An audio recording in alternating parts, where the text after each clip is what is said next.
All right, this chick rocks with this chick right here, Paige Mitchell, front page news, CEO, founder, media chick.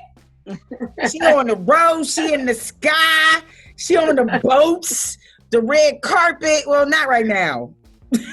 Yeah. Right now she's at home. Like the rest of us, and she's working remotely and still making things happen. As a matter of fact, the second issue of Front Page News is out, but it's out on a different level. The first one was a paper level, and just wanted to know, first off, congratulations on the new venture. Proud of you, sis.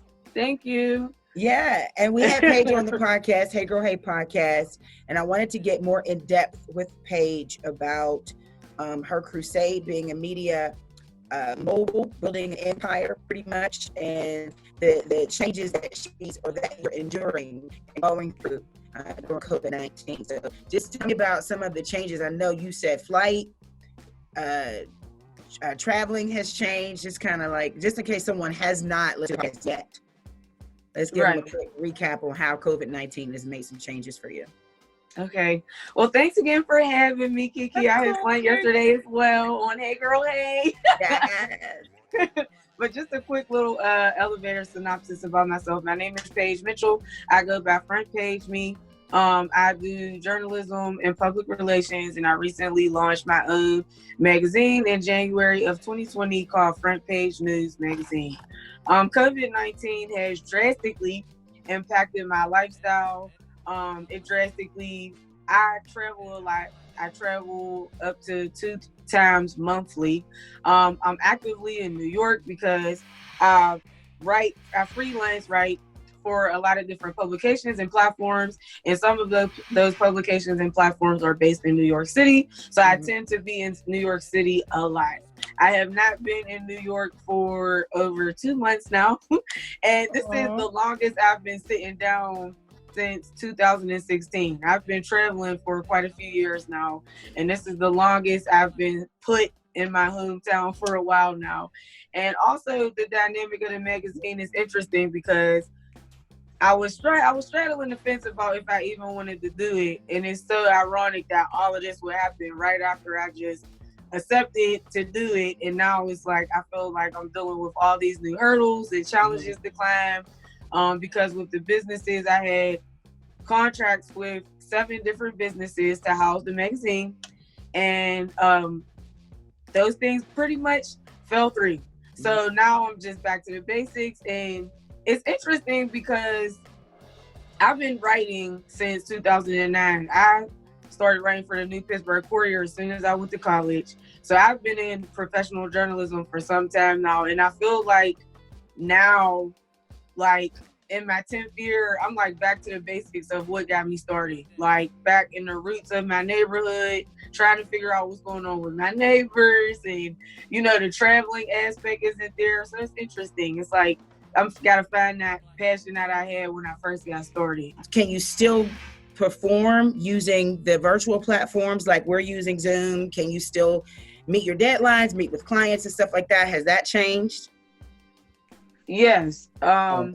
Yes. I have been utilizing FaceTime and Zoom like everyone else, sitting on a conference calls, even just traditional phone calls, just conferencing everyone in and to hold meetings and things of that sort.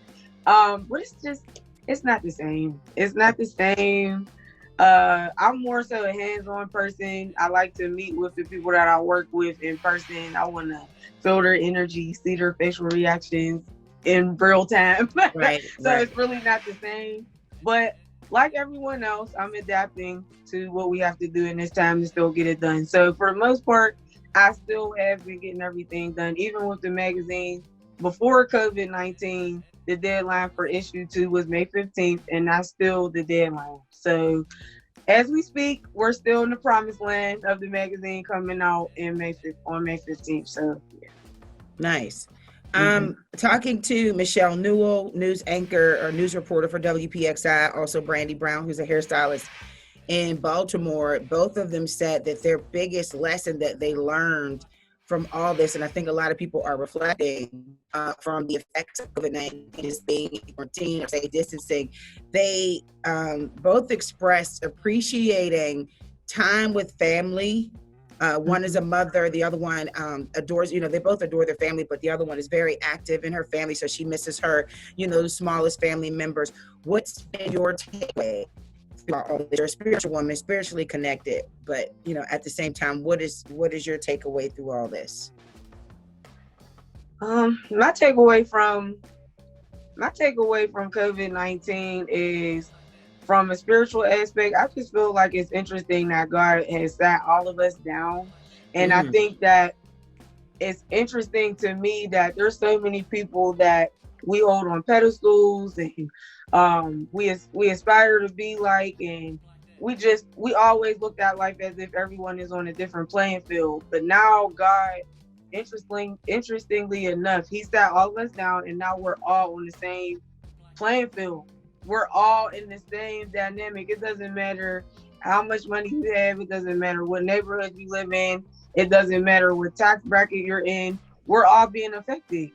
I've had a few interviews with people during COVID-19, and it's just interesting because even the people that make a lot of money are being financially impacted because they can't work. They can't go to set. Movie dates are being pushed back. This and that, this and the third. So I just feel like we're all being positioned the same. So to me, it's like a reality check that we really are the same. And I feel like it's a time where we all just need to humble ourselves. And like I was previously saying, just getting back to the basics of what life is about, what you appreciate, and just a time of reflection. Because a lot of people are, I'll do it tomorrow, I'll do it next week, I'll do it next month. And some of those people, tomorrow never came because Corona came and you got shut down, you got sat down, and now you never had that opportunity to travel to where you wanted to go, launch this, work there, or even just spend quality time with your family and friends. You can't even do that right now. So it's just a time of reflection and really appreciating life and realizing that we're all human and we're all the same. And I just feel like God is sitting us all down. So I hope that we all take that in. Take that in. I asked Michele what was one thing that she missed the most and that she was looking forward to when all this is over. And she said traffic. It's the little things. Interesting. She said we would get so angry being in traffic. It's like beep beep, move it, you moron. Yeah. You're flipping the bird and you're angry. She said, if I could just be in my car and be like, hi. She said, I just want to be where a bunch of people at the mall and just be like, hi. What's the first thing what is it that you miss the most? Or what's the first thing you want to do when all this is over and it's safe to go back outside and play? I miss the little things. Like, I'm a hugger. So you are a hugger. When I see people, Paige is a hugger. Oh my goodness. She would fit so well in my church. Child. Yeah. Like, I'm a hugger. Like, I kiss people on their cheek. Like, you might as well say I'm from France. Because I'm like, I like to show everybody that love when I see them.